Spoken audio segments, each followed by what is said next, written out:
Hey everyone, happy Sunday, and welcome to TowerGate, day 37. It is April the 9th, 2017. Nothing going on really today, a pretty slow day regarding the TowerGate story. So the Syria thing is still kind of dominating the front page. And so there's really nothing going on today. Of course, yesterday there was quite a few things going on, but today pretty much nothing. But there is something I've been watching for about 2 days now. It's kind of percolating. It's all over the alternative media sites, but really hasn't hit the mainstream yet. Of course, it won't on any of the left-wing media sites, but possibly you might see Hannity or maybe Tucker Carlson might pick up on this week. We'll have to see. I'm sure that at least Carlson for sure is aware of it because the Daily Caller, I know he's associated with that, and the story does appear there. So the story I'm talking about that I've been watching is kind of related to TowerGate in a way. It goes to the Russian narrative. If you remember, a lot of you, the DNC staffer Seth Rich, who was killed, murdered last year, the supposed failed robbery, which is still an open case, an unsolved murder, which a lot of people believe it had something to do with the DNC leaks. A lot of people believed he was the DNC leaker, but of course it was never really any hard evidence of that. Assange did on a couple of occasions suggest that, but of course he never gives up his sources. But of course he did that interview with Hannity. It was 2 interviews, 2 nights in a row, and I think he did one with Megan Smelly as well when she was at Fox. But anyway, let's get right to it on exactly what's been breaking down over the last 2 days with this story. Apparently, Gucifer 2, who was the hacker who originally claimed to be the source of the leaking, he was originally the guy who was believed to have been the hacker, which hacked the DNC and then gave the documents to WikiLeaks.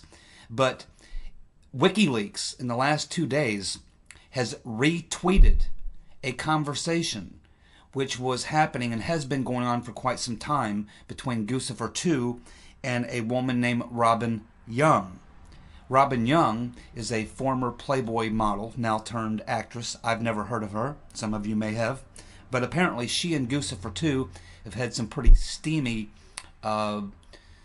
conversations. And in the context of a couple of these conversations, and this is the part that WikiLeaks has retweeted, they begin discussing Seth Rich. And essentially Gucifer 2 says, yeah, well, Seth was my source. He was my leaker. And he wants to try to get this investigation going. He's trying to get this information out to some journalist, but apparently he has trouble finding anyone that he can trust or anyone who wants to touch it. But you can read, if you just Google WikiLeaks Seth Rich Gucifer 2.0, you'll find 7, 8, 10 pages of stories from alt media sites where they actually give the links that you can actually read this conversation that was going on between Gucifer 2 and Robin Young. So I spent about 2 hours last night reading through all these conversations that they were having, and a lot of it's like, flirting and kind of steamy stuff. But they do get into a point at some point where it's very serious, and this is where Gucifer 2 basically tells Robin Young that Seth was his source, and he would really like to see this get some attention and get this murder solved. At which point Robin Young says, oh yeah, I remember him. I always thought that he was the leaker and that Hillary Clinton had him killed. So Robin Young may want to get some security. She probably already has some, but she may want to get some additional security. But anyway, it's very interesting, and we'll just have to see if this thing, it's obviously been percolating. The first day I looked at it, there was only 3 or 4 news stories and maybe 3 or 4 YouTube videos.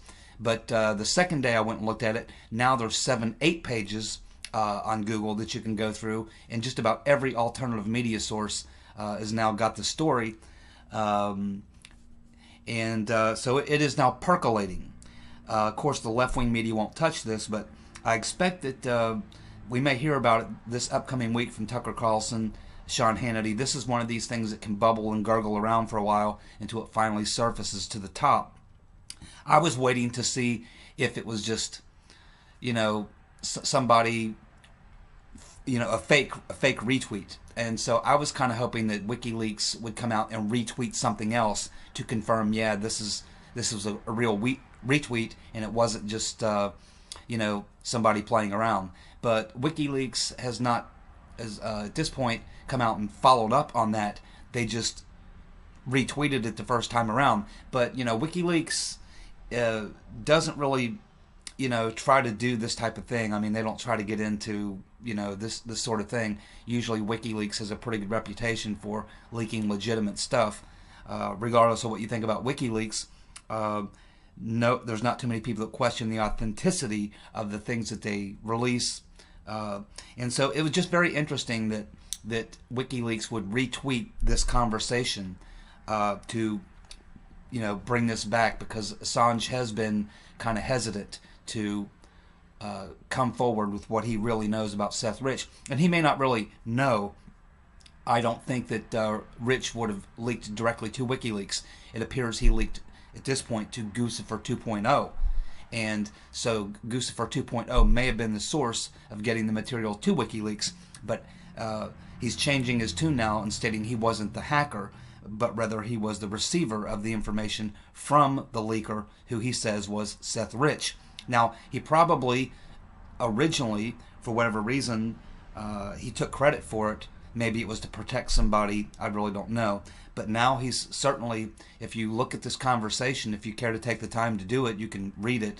The links to it are all there.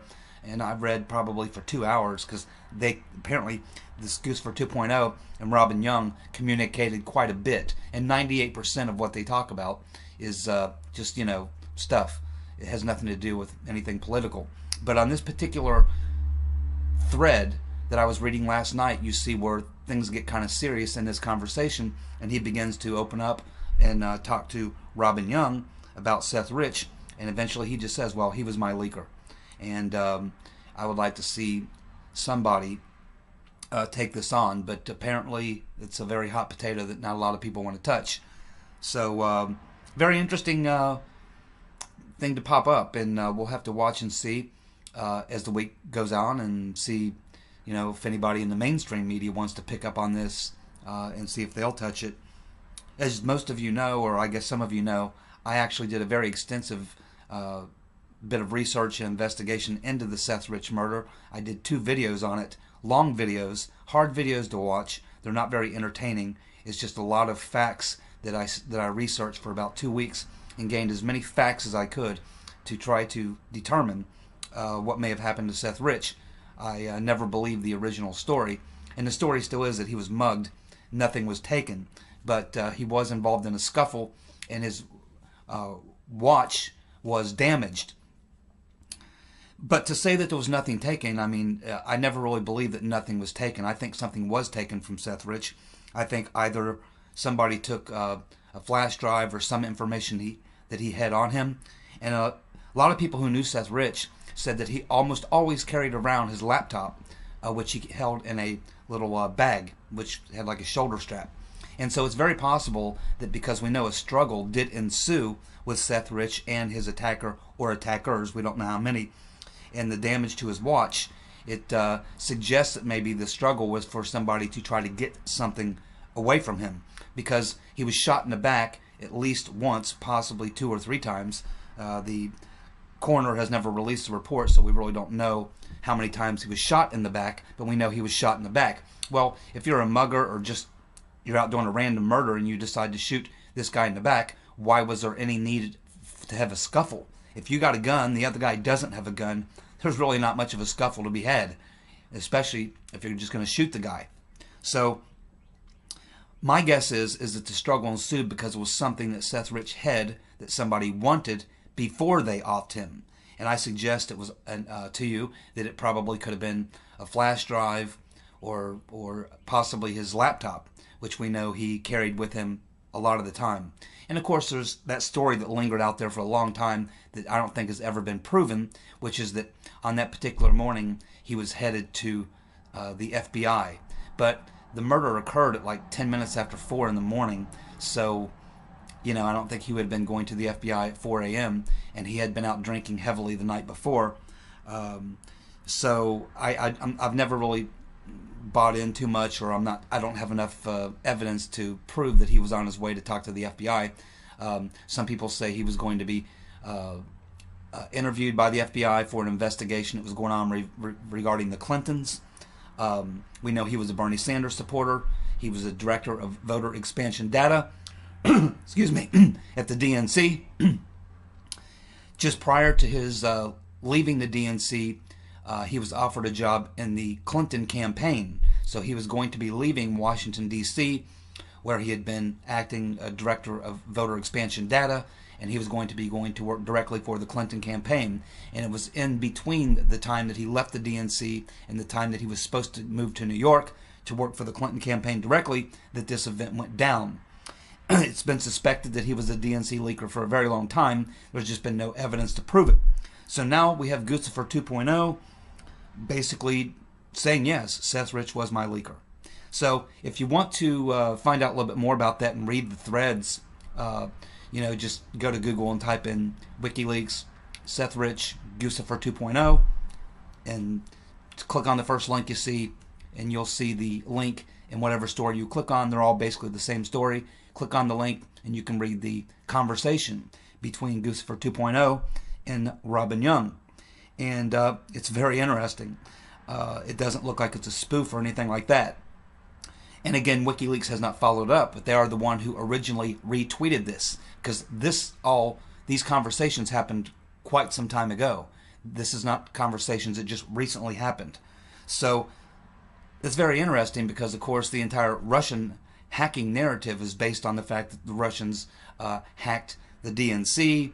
Gucifer 2.0 originally came out and said he was the hacker, but now he's changing his tune. And so we'll just have to see, as the story percolates, whether or not it finds its way into the mainstream news cycle. I expect we might hear Tucker Carlson might be the first guy to come out and bring this up, possibly Sean Hannity. So we'll be watching them closely this week to see if they pick up the story. I'm sure they will. And see if they decide to move on it, or if they decide to do like a lot of people, including myself, just sit and watch it for a minute and see if there's any further tweets by WikiLeaks regarding this, or if this smokes anyone out who might have some information. So that's basically really all that's going on today that's even related to TowerGate.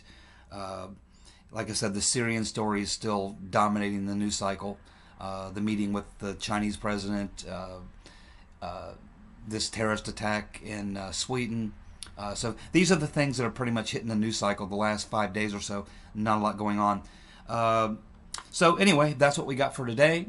So hopefully you guys are having a good day, and hopefully your weather is as beautiful where you are as it is here in southern Ohio, FEMA Region 5, in my particular district, 39E.